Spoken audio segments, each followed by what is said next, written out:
Dumating na nga yung araw, yung kinakatakutan natin, yung alaga nating si Baba, ay ibababa na nga yung makina. Na mapapaisip na lang tayo, nagastos malala na naman to. Na alam kong kasalanan din natin dahil sa hindi nga natin naalagaan yung oil nito. Na nagasgasan na nga yung block. Gawa ng ilang beses na tayong natuyuan na langis. Na ganito nga magiging itsura ng makina natin pag di natin naalagaan mga motor natin. Kaya sinasabi ko rin sa inyo mga pong, na imbes na change oil, ay baka change oil yung kakalabasan. At syempre mga pong, dito pa rin kay KPM tayo magpapagawa. Gawa nga ng tiwala tayo sa gawa nila. Marami nga rin sila ditong mga promo, gaya ng mga pulley set o mga upgrade sa mga motor natin. Dahil sa marami nga rin sila ditong parts sa motor. At tiwala nga tayo sa kanila na hindi nga pumapalya yung mga gawa nila kahit pa isabak sa endurance. Kaya paki-comment down na nga rin mga pong kung dito rin kayo nagpapagawa ng mga motor nyo.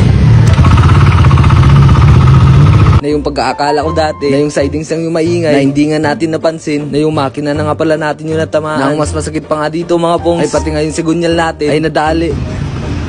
Sigunyal, 12.5 lakh, 8,000 throttle bar. Mapapaananay, singo ka na lang talaga.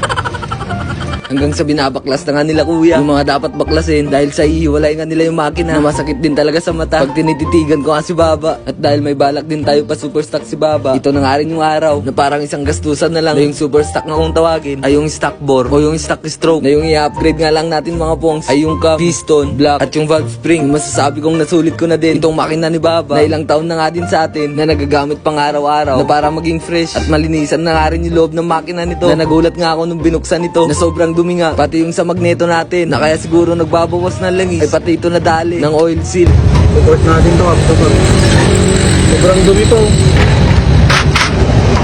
Hanggang sa ginaganyan na nga yung valve natin, masasabi nating malapit nang matapos to. Na sinunod naman nilang inayos yung block at piston natin. Yung black na yan. R15 piston sa high stock.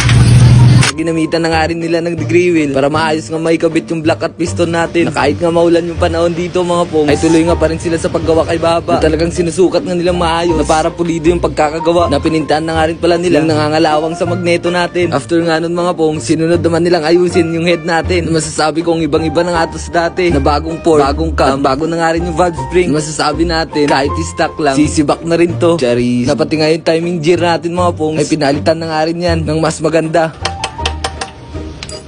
At yun sa camshaft nga natin mga pongs ay talagang sinusukat din talaga nila na mabuti. Na hindi lang basta kabit lang ng kabit sila dito. Dahil sa kino-compute pa nga nila ito na hindi nga tayo nababahala sa kakalabasan ni Baba. Nagagamitan pa nga nila yan ng degree na para maayos pa rin yung combustion ng makina natin. Na habang pinapanood ko nga yung pag-ayos nila kay Baba ay hindi ko nga maiwasang mag-isip kung saan na naman natin kukunin yung pangbayad natin ngayon kay Baba. Na legit, nabutas ang bulsa malala at mapapakamot na lang tayo talaga. Hanggang sa may kabit na nga nila yung makina ni Baba. Sa wakas magagamit na nga rin natin ulit to ng mas malakas at mas smooth na nga yung takbo. Na nagiba na nga yung andar nito kumpara sa dati. Na maraming salamat nga kay KPM at sa mga mekaniko niya na sila nga yung gumawa kay Baba. Hanggang sa binabalik na nga din nila yung mga natanggal na pyesa kay Baba. At para maiuwi na nga din natin siya, na kailangan nga muna natin i-break bago natin masubukan yung totoong lakas nito.